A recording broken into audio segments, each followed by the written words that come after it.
Good morning students. Today we will start our question number 36.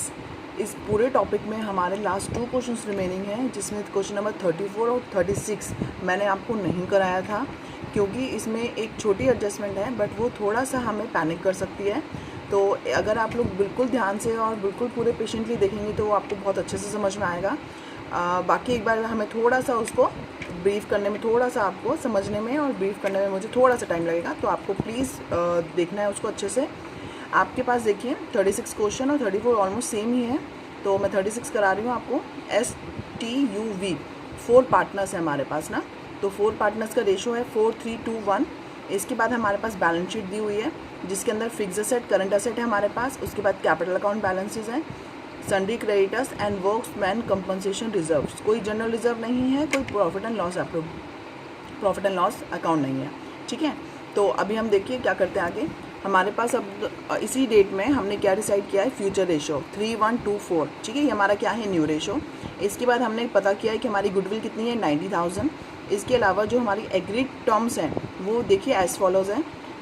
The claim for workmen compensation estimated at 70,000।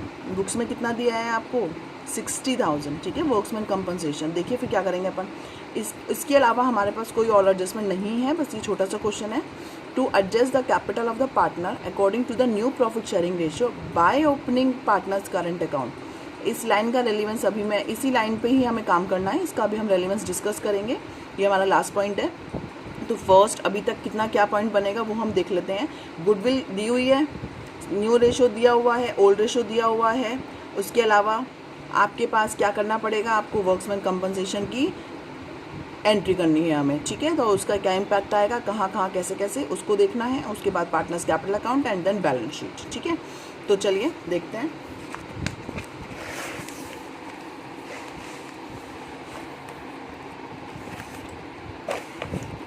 Question number 36, जिसमें हम पहले बात करेंगे हमारे calculation of sacrificing on gaining ratio की।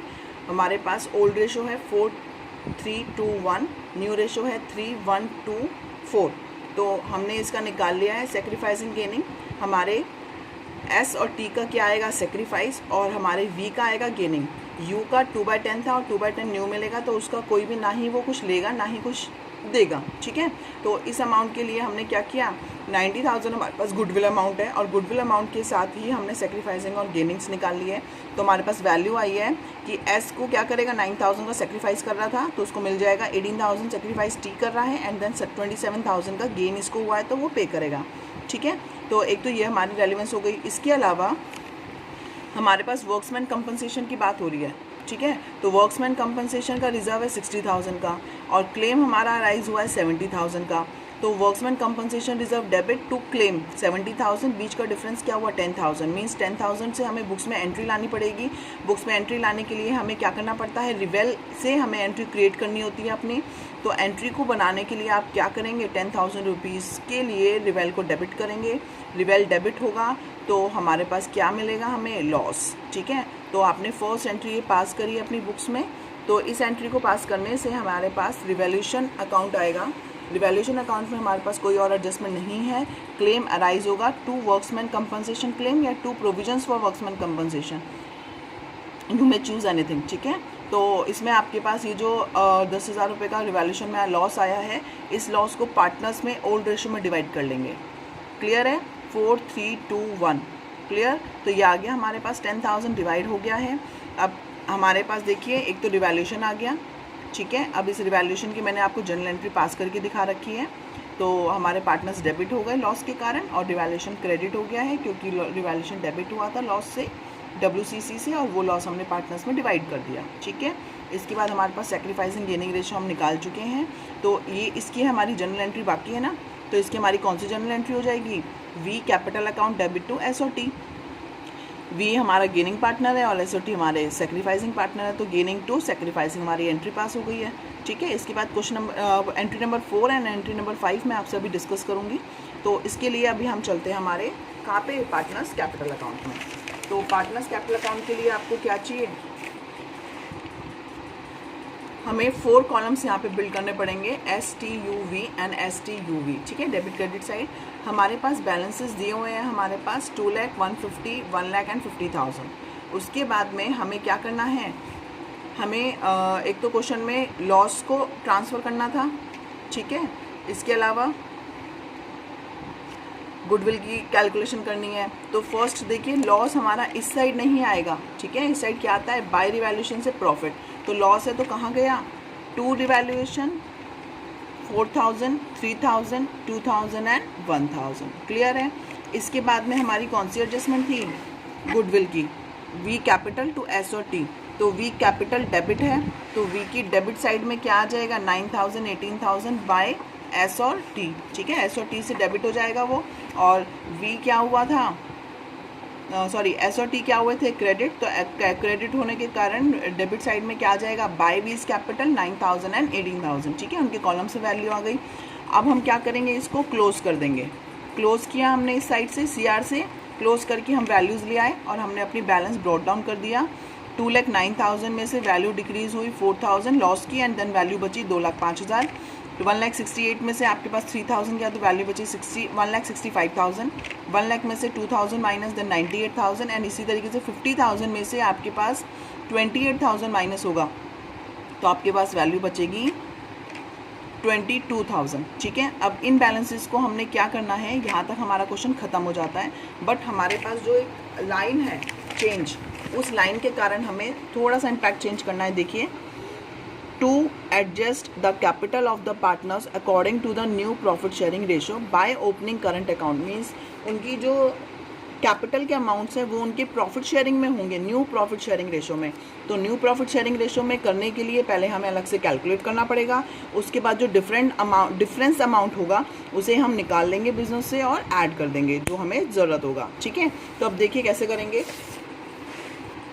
अभी जो हमने ये बैलेंसेस निकाले हैं बैलेंस ब्रॉट डाउन करके, बाकी सारा क्वेश्चन तो आपका सेम रहेगा जैसे करते हैं। उसके बाद ये लास्ट ऑप्शन है, लास्ट जाके हमें ये स्टेप लेना है, ठीक है। तो ये जो बैलेंसेस हमारे पास आए हैं, इन बैलेंसेस को मैंने टोटल कर लिया, वैल्यू आएगी 4,90,000। इस 4,90,000 में आपको क्या डिस्ट्रीब्यूट करना है according to new profit sharing ratio. New profit sharing ratio क्या है, 3, 1 एंड देन 2 एंड 4, ठीक है, 3, 1, 2, 4। तो टोटल आप क्या करेंगे, डिवाइड करेंगे इसे 10 से, और 3, 1, 2, 4 में हम इसको डिवाइड करेंगे। 3 पे आएगा 149, 147, 49, 98 एंड 196। तो इन वैल्यूज़ के साथ हमारे जो बैलेंसेस आए हैं उसे हम कंपेयर कर लेंगे। क्या क्या बैलेंस आए हैं हमारे, 2,05,000, 1,65,000, 98 एंड 22। तो अब देखिए इसका मतलब क्या हुआ, न्यू प्रॉफिट शेयरिंग रेशियो जो हमने निकाला हमारी टोटल कैपिटल के बेसिस पे, जो हमने उसको डिवाइड किया इन न्यू प्रॉफिट शेयरिंग रेशो, हमने देखा कि न्यू प्रॉफिट शेयरिंग में हमारे पास ये वैल्यूज़ आएंगी और हमारे पास ये वैल्यूज़ हैं, ये हैं ओल्ड वैल्यूज़ और ये हैं न्यू वैल्यूज़ और ये है डिफरेंस अमाउंट। मीन्स 2,05,000 वैल्यू है, मुझे लेके जाना है 147 पे, तो वैल्यू 58,000 का मुझे विड्रॉन करना पड़ेगा। ये अमाउंट मुझे क्या करना पड़ेगा, माइनस। इसके अलावा 165 मेरी वैल्यू है बिज़नेस के अंदर, 1,65,000 लगा रखे हैं, बट बुक्स में वैल्यू कहाँ जाएगी, 49 के ऊपर। तो मुझे 1,16,000 क्या करने पड़ेंगे, माइनस, बुक से हटाने पड़ेंगे, ठीक है। अब हटाने के लिए वैसे तो बैंक ट्रांजैक्शंस होती हैं, बाकी यहाँ पे आपको बोला है कि ये हटाने के लिए आपको करंट अकाउंट ओपन करने हैं। करंट अकाउंट के बैलेंसेस आपकी बुक्स में चलेंगे। और इसके अलावा 98,000 उसका न्यू था और ओल्ड है, तो यहाँ पे कोई चेंज नहीं आएगा। ऐसे ही मेरा बैलेंस है 196 और मुझे 22 पे लेके जाना है, तो 1,22,000 मेरा ऑलरेडी है, ओल्ड बैलेंस है। इसके बाद मुझे 196 करना है, तो मुझे 1,74,000 रुपीज़ का क्या करना पड़ेगा, अमाउंट ऐड करना पड़ेगा, ठीक है। तो हमें ऐड करने के लिए यहाँ पे क्या लिखना पड़ेगा, करंट अकाउंट। हमें क्या करना है, जो डिफरेंस अमाउंट है ना वो कहाँ जाएंगे, करंट अकाउंट में। तो देखिए आपके पास यहाँ पे क्या अमाउंट है, 2,05,000, ठीक है। यहाँ पे एज इट इज़ क्लोज हो रहा है, 2,05,000 का बैलेंस यहाँ पे एज इट इज़ आएगा 2,05,000। तो 2,05,000 में से 58,000 टू एस करंट, आप क्या लिखेंगे, किसके अमाउंट से बैलेंस माइनस होगा, एस कैपिटल में से माइनस होगा, और यहाँ पे हमें क्या लिखना होगा, 2S करंट 58,000, ठीक है। तो 58,000 जो डिफरेंस अमाउंट था वो आ गया हमारा यहाँ पे, और जो अमाउंट लिखा है वो किसके थ्रू लिखा है, टू एस करंट के थ्रू। और यहाँ पे हमारा ये टोटल हो जाएगा 2,05,000। इसके बाद 1,65,000 में से हमें एक वैल्यू कहाँ मेंटेन करनी है, 49 के ऊपर। तो हमें 1,16,000 का विड्रॉन करना है, तो उसका नाम आएगा 2T करंट। थोड़ी सी मेरे पास स्पेस प्रॉब्लम है, आप लोग पूरा मेंटेन कर लेना properly. 2S current account and 2T current account. तो टी में कितना अमाउंट आ जाएगा, 1,16,000 इसने विड्रॉन कर लिया। तो टोटल था 1,65,000। 1,65,000 में से 1,16,000 माइनस हो जाएगा, तो वैल्यू कितनी बचेगी, 49। इसके बाद यहाँ पे 98 है, यहाँ पे कुछ नहीं होगा और 98 का रिमेनिंग बैलेंस आ जाएगा। अब यहाँ देखिए, यहाँ पे ये थोड़ा सा चेंज है, यहाँ पे 22 है और यहाँ पे 196 है। तो यहाँ पे क्या करना है, वैल्यू को बढ़ाना है। बढ़ाने के लिए आपको क्या करना पड़ेगा, एडिशन। तो एडिशन हम किस नाम से करेंगे, टू वीज करंट अकाउंट। कितना आ जाएगा, 174। तो 22,000 में 174 में ऐड करूँगी तो टोटल कम्स 1,96,000 और ये कंप्लीट टोटल हमारा यहाँ पे आ जाएगा। ये आया आप लोगों को समझ में। हमने क्या किया, 2,05,000 को 147 पे मेंटेन करना है, तो आपने क्या किया, 58,000 विड्रॉन कर लिया। 1,65,000 को 49 पे कंट्रोल करना है, तो 1,16,000 आपने निकाल लिया। 98 में नो चेंज। इसके अलावा यहाँ पे हमारे पास 22,000 है और हमें बैलेंस मेंटेन करना है 1,96,000। तो 1,96,000 के लिए आपको 174 बिजनेस में क्या करना पड़ेगा, ऐड करना पड़ेगा। तो यहाँ पे ऐड और लेस आपके पास बाय ओपनिंग करंट अकाउंट है, it's not through the bank account.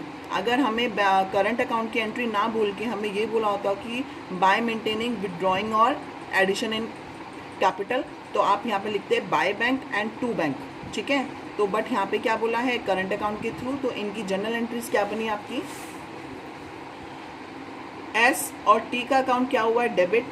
तो एस और T capital account debit 58,000 and T debit 1,16,000 and 2S current and 2T current 58 and 1,16,000। इसके अलावा दूसरी एंट्री क्या बनी है, वी करंट क्या हुआ है, कहाँ पे आया है, credit side of partners capital account. तो we capital debit, we capital credit and we current is debit, ठीक है। वी का करंट क्या हुआ है, डेबिट हुआ है। तो आपके पास वैल्यू कितनी आएगी यहाँ पर, 1,74,000, ठीक है। तो अब हमें क्या करना है, बैलेंस शीट प्रिपेयर करनी है। ये जो हमारे पास करंट अकाउंट हमने ओपन किए तो इनके बैलेंसेस भी कहाँ जाएंगे, बैलेंस शीट के अंदर। देखिए बैलेंस शीट में आपको क्या क्या दिया हुआ है, fixed asset, current asset, total comes 6,40,000।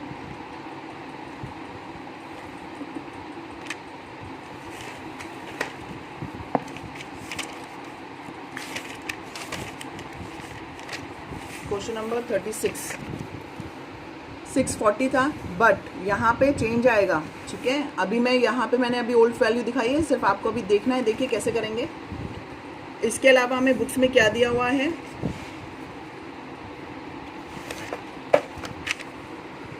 Capital accounts STUV जो हमारे नए बैलेंसेस हैं। सन्ड्री क्रेडिटर्स में कोई चेंज नहीं है, वो भी एज इट इज़ आ जाएगा। कितने पे, 80,000 पे। एक आपको याद हो तो वर्क्समैन कंपनसेशन क्लेम हमने क्रिएट किया था, ठीक है। तो वर्क्समैन कंपनसेशन क्लेम के नाम से अब entry I, it is a liability and workmen compensation is a reserve, ठीक है। तो 70,000 रुपये का हम क्या क्रिएट कर देंगे यहाँ पे, वर्क्समैन कंपनसेशन क्लेम। और इसके अलावा हमारे जो कैपिटल अकाउंट हैं, कैपिटल अकाउंट की वैल्यूज़ कितनी कितनी है, जो हमने न्यू वैल्यू सेट करी है ना, वो आएंगी 1,47,000, 49,000,